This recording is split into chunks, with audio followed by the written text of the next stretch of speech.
Hey everyone, welcome to Tianliang Perception. I'm your host, Tianliang Zhang, here to break down some intriguing news from China with a fresh perspective. So let's dive into the big story. Chinese President Xi Jinping skipped the recent BRICS summit, and it's raising eyebrows worldwide. This is the first time in 12 years he's missed this major global meeting. According to the South China Morning Post, Beijing's official line is scheduling conflicts. And they pointed out Xi already met with Brazil's President Lula earlier this year. But let's be real, BRICS isn't just about Brazil. It's a gathering of major players like Russia, India, and South Africa too. So what's really going on? US-China expert Gordon Chang dropped a bombshell suggesting Xi's absence could signal serious trouble at home, like losing grip on the military or facing pushback from rival politicians. That's a bold claim, right? Now, let's unpack this Xi losing power idea. A few days ago, I was chatting with a friend about this, and here's what I said. If Xi were truly on the ropes, the Chinese Communist Party, CCP, might slide back into a shared power model, like a group of bigwigs calling the shots together. In that case, Premier Li Qiang wouldn't need to downplay his own status. According to Xinhua news agency, Premier Li recently took a chartered plane to the BRICS summit instead of a dedicated one.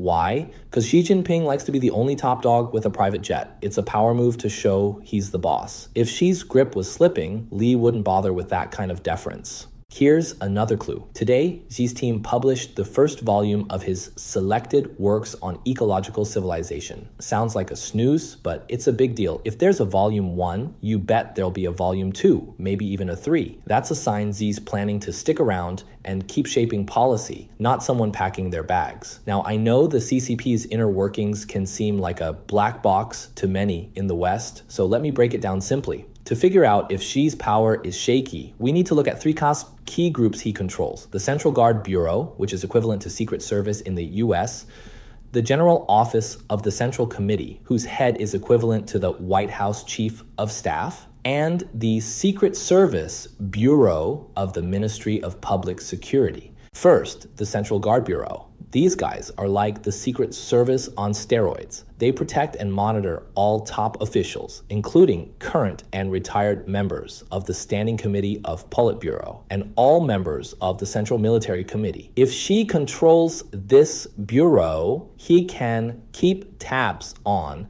or even arrest any big shot who steps out of line. If he loses power, the head of this bureau would be out the door faster than you can say coup.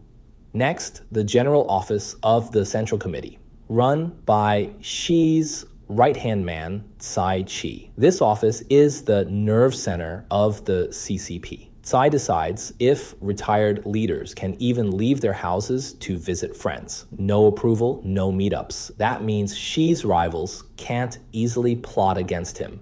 If Xi were losing control, Tsai Chi would be replaced pronto. Finally, the Secret Service Bureau, led by Wang Xiaohong, keeps an eye on vice president tier officials. Through Wang Xiaohong, Xi can swoop in and deal with anyone at that level who gets too ambitious. Again, if Xi's out, Wang's out too. Want a historical parallel? Back in 1976, just weeks after Mao Zedong's death, a coup shook the CCP. Mao's wife, Jiang Qing, got arrested, and the Cultural Revolution ended. The plotters, the heads of the General Office of the Central Committee and the Central Guard Bureau.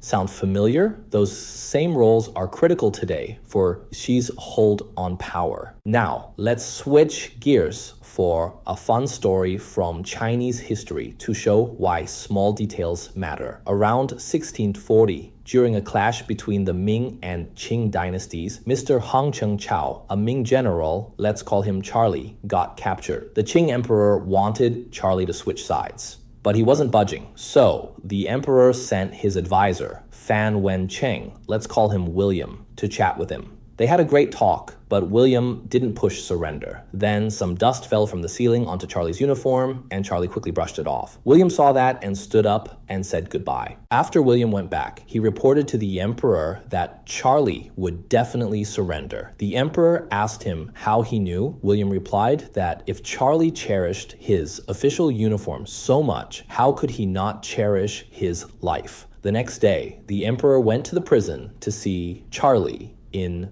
person. The emperor did not speak, but just looked at Charlie and asked, "Are you cold?" Then the emperor took off his clothes and put them on Charlie, and boom, Charlie surrendered. The lesson: tiny actions like brushing dust off a uniform can reveal someone's true priorities.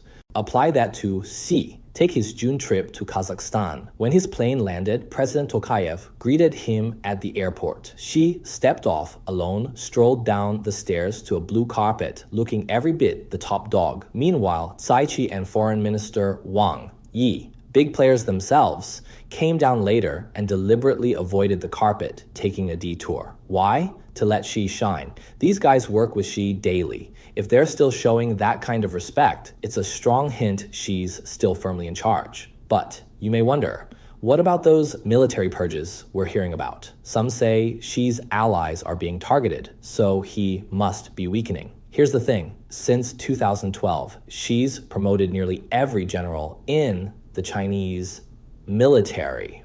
So, anyone who falls can be called his guy. That doesn't necessarily mean he's losing control. It's just politics as usual in Beijing. And a military coup? Highly unlikely. The Central Guard Bureau keeps the army in check. Moreover, the training, mobilization, command, and equipment of the CCP's army are controlled by different departments and different people. And these people must cooperate in the rebellion at the same time before the army can mobilize and get weapons. And any troop mobilization order must be signed by the chairman of the Central Military Commission, CMC, and the two vice chairmen of the CMC. If one person is missing, the military order will not take effect.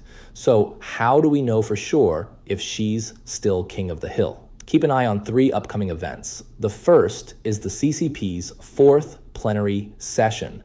If Xi steps down as head of the Central Military Commission, that's a neon sign he's done. The second is the September 3rd military parade, which is for the 80th anniversary of World War II's end. Official media says Xi will host and give a speech with guests like Putin and Lukashenko. Doesn't sound like a guy planning to retire. The third event is the next year's Politburo meeting. If the other 6 members of the Standing Committee of Politburo are still reporting to Xi and taking his feedback, he's still the boss. These events are right around the corner, so let's watch and see. Forget the rumors. Stick to the facts and these key signals.